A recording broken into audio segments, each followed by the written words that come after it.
Have you guys ever pinky promised somebody something? I know I have. When I'm really serious about something, it calls for a pinky promise. Like, it just has to happen.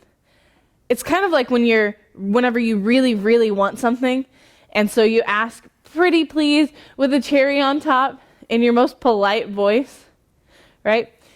Yeah, when we're serious about something, we express how serious we are in some way. We find some way to show how serious we are. And it's the same way with our relationship with God. In this series, Keeping It Real, we're talking about having a relationship with God. How can we be best friends with God? Well, to show that we're best friends with God, to show that we're really serious about Him, we need to have faith. And faith is believing and trusting in God no matter what. In our story today, we're going to meet a man who had incredible faith. He believed God and trusted in Him no matter what, in the craziest of circumstances. Let's check it out. Abraham's big test.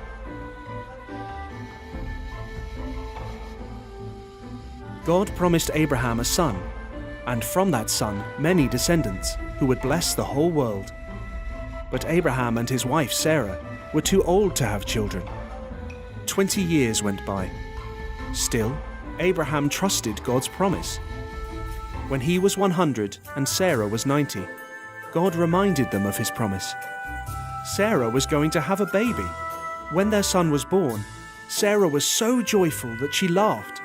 "God has brought me laughter," she said. So they named their son Isaac, which means he laughs.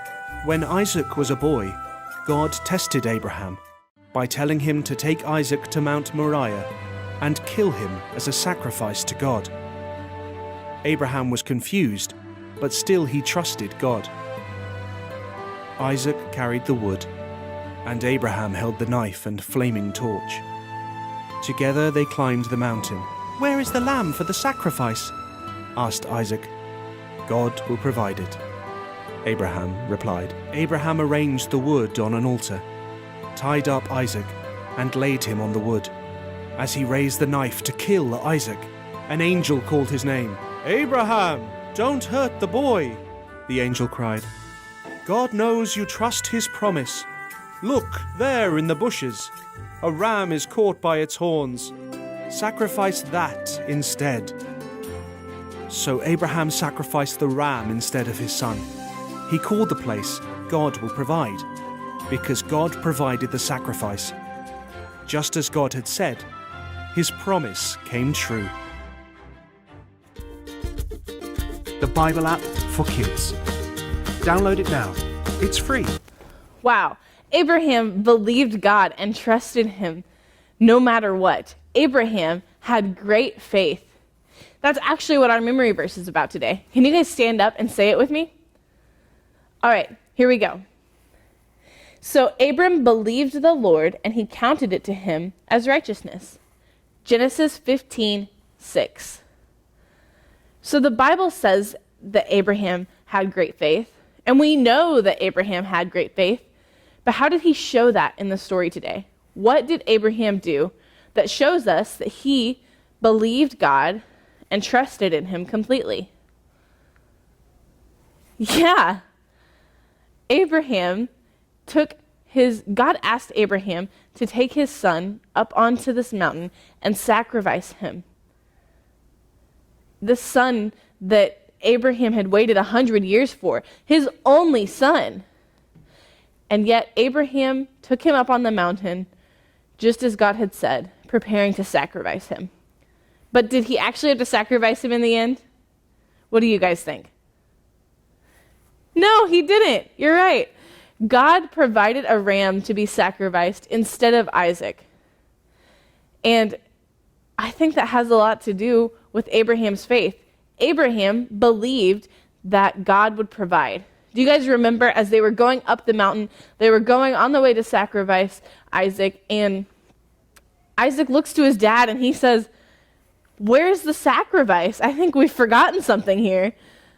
And Abraham just says, "God will provide." Abraham believed that God was real and trusted God completely, that whatever God wanted was okay with him, even if it was difficult. And that is really cool. That shows that Abraham was best friends with God. He believed that God was real and he trusted him completely. Abraham had great faith. If we are going to be like Abraham, if we're going to be best friends with God, then we need to have great faith. We need to believe that God is real, and we need to trust him completely. Do you guys have any friends that you don't trust? No, why would you? That would be insane, right? How could you invite somebody over to your house to hang out or to sleep over if you don't trust them? Because who knows what they could do? How could you share your secrets with them or talk to them about your everyday life? You couldn't if you didn't trust them, because who knows? They might go tell everyone.